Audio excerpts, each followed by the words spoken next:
welcome to week 3 of the beginners Ashtanga course. We're now going to look at the two first poses in standing. They're two forward bends called Padangustasana and Padahastasana. So I've probably mentioned before, we're going to learn the standing poses in pairs. They either come in pairs or in fours, and there's a couple of individual ones as well. So today we're going to learn the two forward bends, Padangustasana and Padahastasana. Normally you do one after the other, so you don't come all the way back to Samastiti. Samastiti is the pose you come into between your families of 2, 4 or 1. So imagine that you've just finished off with your last 3 in Namaskar B. You're standing in Tadasana. And now I'm going to do this really slowly. You're going to step or jump your feet hip width apart. Now when you take your feet hip width apart, making sure that your feet are just below the hip bones.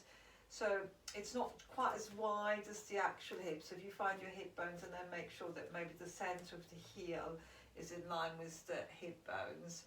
And also make sure your feet are nice and straight. There's a tendency for people to turn the toes out, so that sort of 10 to 2 feet.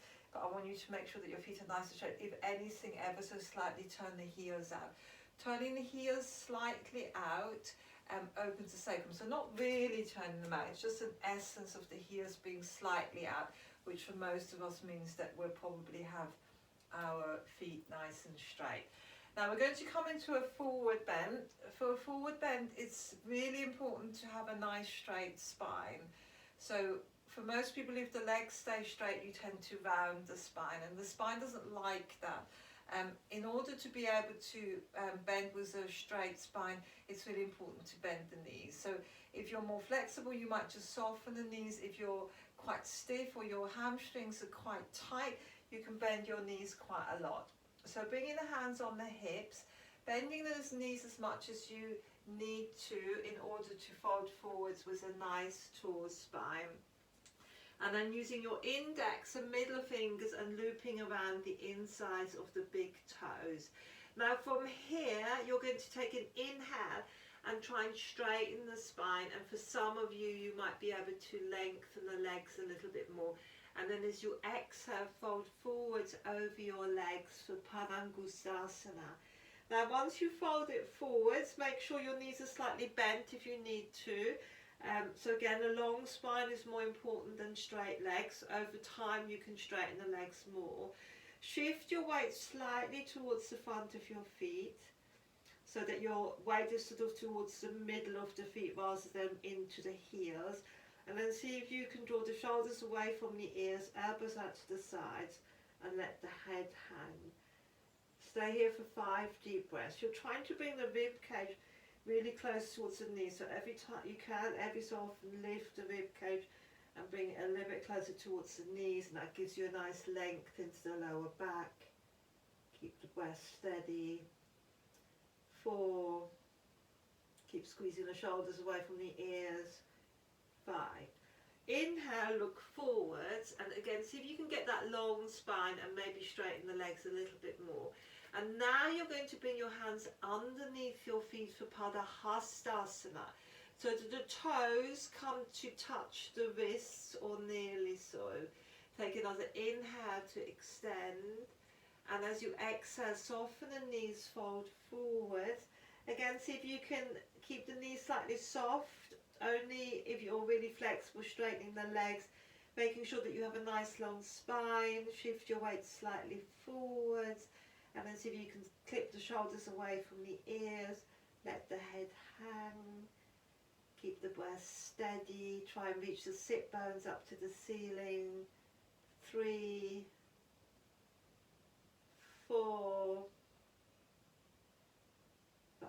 Inhale, look up, keep your hands where they are. Exhale, release, hands waist, and then inhale, come up with a straight spine, or if you prefer a rounded spine to come up, and then you exhale to jump the feet together. So I'm going to do that a little bit more quickly. So inhale, jumping or stepping the feet hip width apart, hands waist. Exhale, fold forwards, bend your knees so you can fold forwards with a straight spine. Index and middle fingers looping around the insides of the big toes. Take an inhale to extend spine and maybe legs. Exhale, fold forwards. Draw your body over your legs. Try and shift your weight slightly forwards. Remember that it's more important to have a long spine than straight legs, so knees bent is fine. Maybe shake out the head. Draw the shoulders away from the ears more. Elbows out to the sides. 3, 4, and 5. Inhale, look forwards. Exhale, hands underneath the feet for Padahastasana. Take another inhale to extend and then exhale, fold forwards. Again, knees slightly bent if you need to. Shift your weight forwards. Keep the breath steady. Maybe shake out the head a little bit. Clip the shoulders away from the ears. If you're really flexible, think about drawing the kneecaps up. 4 and 5. Inhale, look up. Exhale, hands waist. Now keep the chin tucked under as you come all the way up. And then exhale, jump the feet together. I'm going to do it with the count. So inhale, jump the feet apart. You actually eventually just get the toes and look up. This would be Aiken 1. Way 2, fold forwards. Stay here for 5 breaths. 2, 3, 4,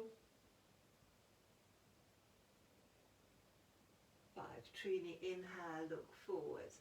Exhale, bring your hands underneath your feet for Padahastasana. Take another inhale to extend and then exhale, fold forwards. Number 2. 1, 2, 3, 4, 5. Inhale, Trini, 3, look up. Exhale, release, come all the way up. Jump your feet together.